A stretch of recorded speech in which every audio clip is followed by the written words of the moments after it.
Hey guys, how y'all doing? Yes, I'm still dabbling with Unreal Engine 5. I've got my Jill Valentine character to work, or, well, sort of.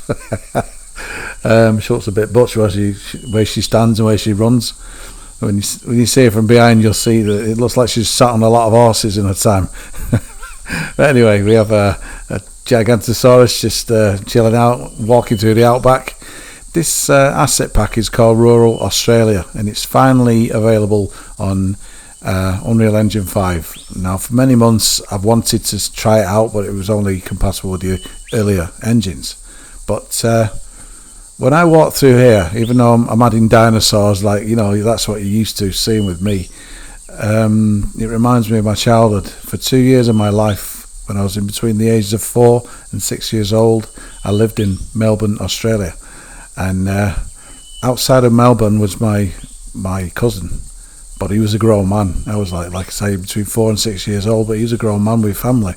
So I think my dad had a much older sister who was his mother, if you're following what I'm saying.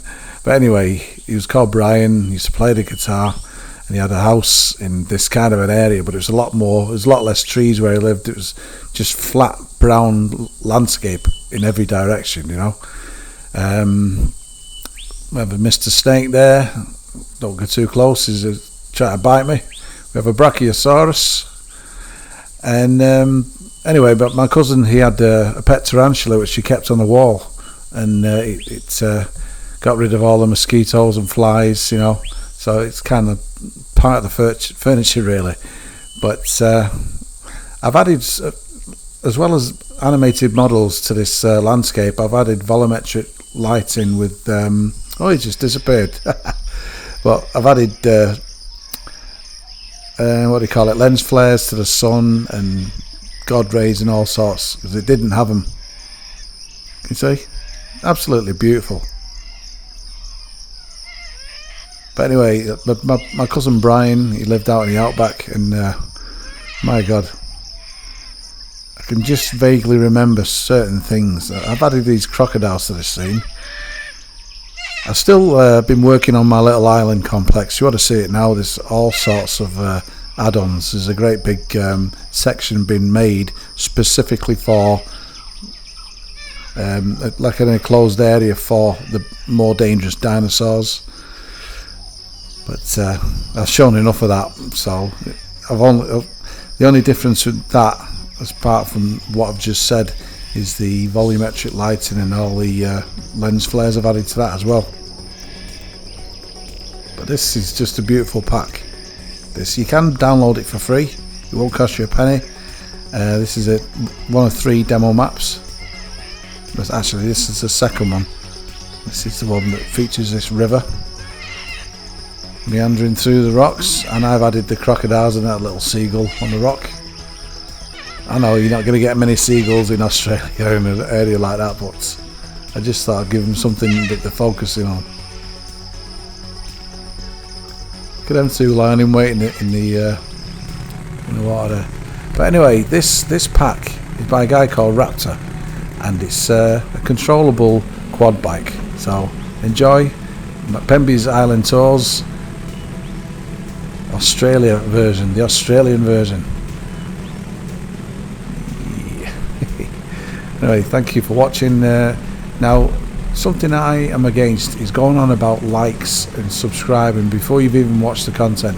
That is a major bugbear for me. It's something that really, really pisses me off. But I am going to ask for likes, because I know that's how it works. If you click like and subscribe, you don't even have to subscribe, but when you click like, it does help in the YouTube search algorithm. I do understand that, but I like to let you see a bit of what I'm about, you know, and then you decide yourself. I want you to like it, but you've got to want to like it and click that button, you know. None of this clicking the button even though you've never watched me before, you know, mithering you to death to click like. Get the hell out of here with that shit.